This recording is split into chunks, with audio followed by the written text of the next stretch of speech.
Salut, dans cette vidéo, je vais te montrer quoi choisir entre Google Maps et Waze.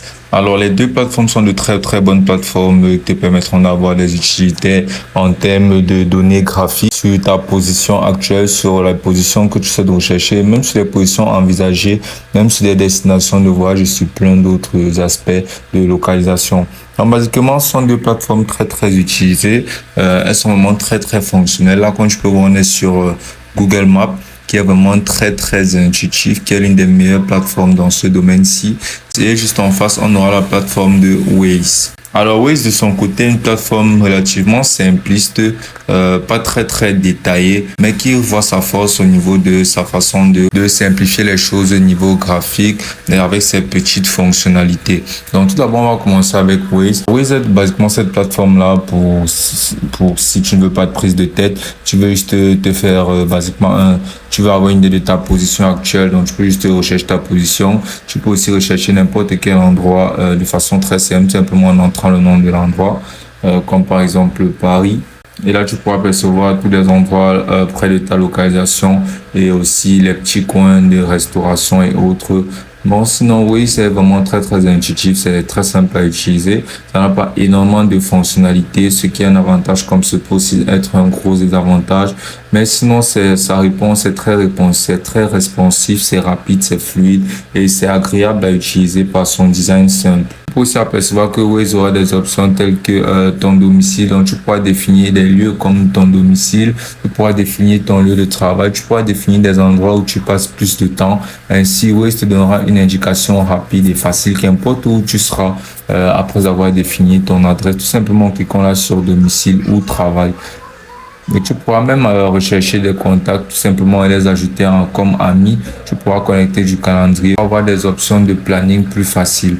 Donc oui, c'est vraiment très simple, c'est vraiment son gros avantage. Et pour planifier un trajet, tu pourras simplement venir cliquer là sur planifier un trajet et là initier le trajet en question.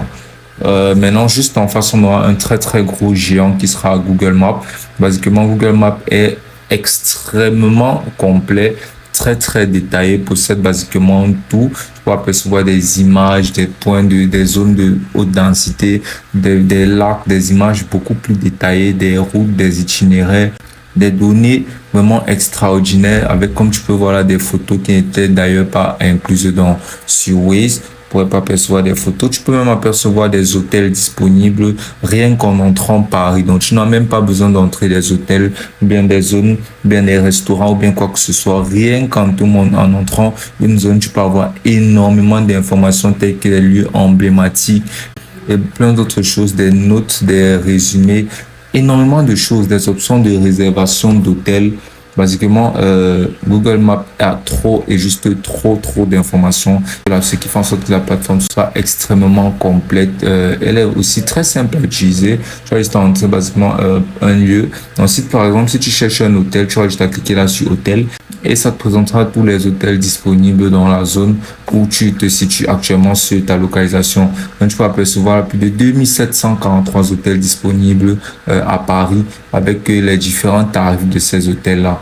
Donc, c'est vraiment extraordinaire à quel point tu as des possibilités grâce à la plateforme de Google Maps. Même des supermarchés, des carburants, des boulangeries, des stations.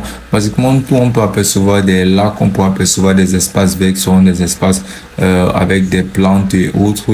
On peut apercevoir énormément de détails. Vraiment, c'est une carte extrêmement détaillée. C'est un des très gros avantages de Google Maps. Donc, ensuite, on peut aussi avoir ce qu'on appelle le front view qui nous permettra d'avoir une vue du lieu un peu plus en temps réel, en 3 dimensions grâce à la plateforme de Google Maps, option que Waze ne possède pas aussi. Donc, tu vas juste cliquer là sur l'image que tu peux apercevoir à gauche en bas de ton écran et tu pourras apercevoir une vue en 3D pratiquement en temps réel d'une certaine zone sur laquelle tu seras posé en ce moment-là sur ta carte. Voilà, comme tu peux voir, voilà comment ça se présente. Ça se présente vraiment très bien. Et c'est exactement comme si tu y étais en fait. C'est vraiment très beau. C'est une très belle option que Google propose là. Ça rend l'expérience d'utilisation vraiment parfaite et très agréable. Donc, basiquement, Google Maps propose beaucoup trop d'options comparé à Waze et qui plus est, c'est complètement gratuit à l'utilisation, que ce soit sur Android ou sur iPhone. Vraiment, Google a mis le paquet sur cette application. Waze est une très très bonne application, elle aussi très intuitive et surtout facile à utiliser. Mais en face de Google Maps, il n'y a clairement pas de choix à faire. C'est tout simplement Google Maps qu'il faut utiliser pour pouvoir rechercher n'importe quelle destination, avoir des itinéraires. Comme par exemple, si on veut quitter de Paris à Évry, on peut basiquement rechercher n'importe quoi grâce à Google Maps. Donc Google Maps est clairement la meilleure application à utiliser et ce sera aussi simple que ça.